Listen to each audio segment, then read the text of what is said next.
I'd like to welcome our class of 2012 valedictorian, Corina Miner.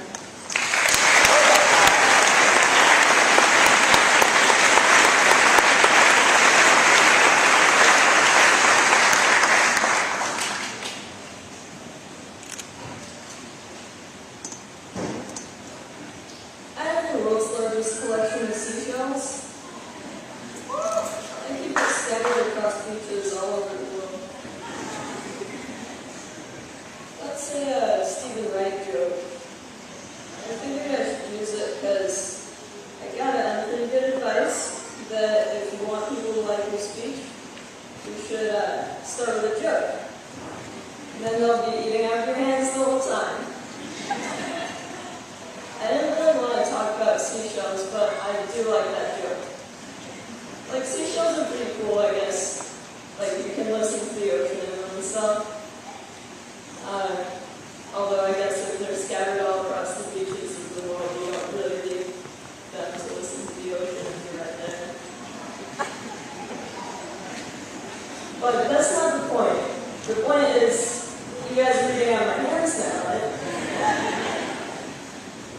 Okay, cool. But that wasn't really how I wanted to start my speech, so if there's like a scribe or anything out there, just scratch right to here, okay? So I wanted to talk about time, actually. Time is such an odd thing.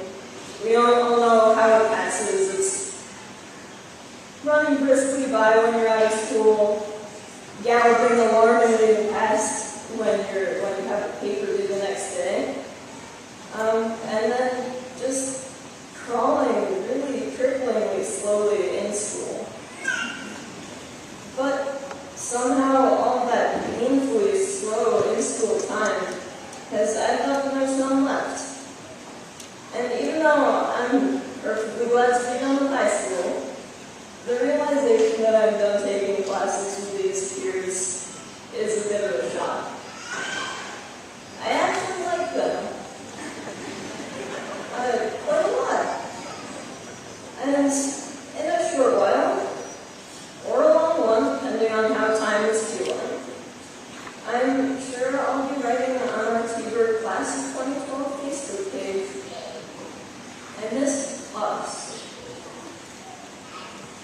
So here's the advice of Merlin, of T.H. White's The Once and Future King. The best thing for being sad is to learn something. That's the only thing that never fails. You may grow old and trembling in your academies. You may lie awake at night listening to the disorder of your veins. You may miss your only love. You may see the world about you devastated by evil lunatics, or know your honor trampled in the sewers of baser minds. There's only one thing for it then, to learn. Learn why the world wags and what wags it. That is the only thing which the mind can never exhaust, never alienate, never be tortured by, never fear or distrust, never dream of regret. Well, that seems less than practical. After all, my years of learning with these people are what got me sad in the first place.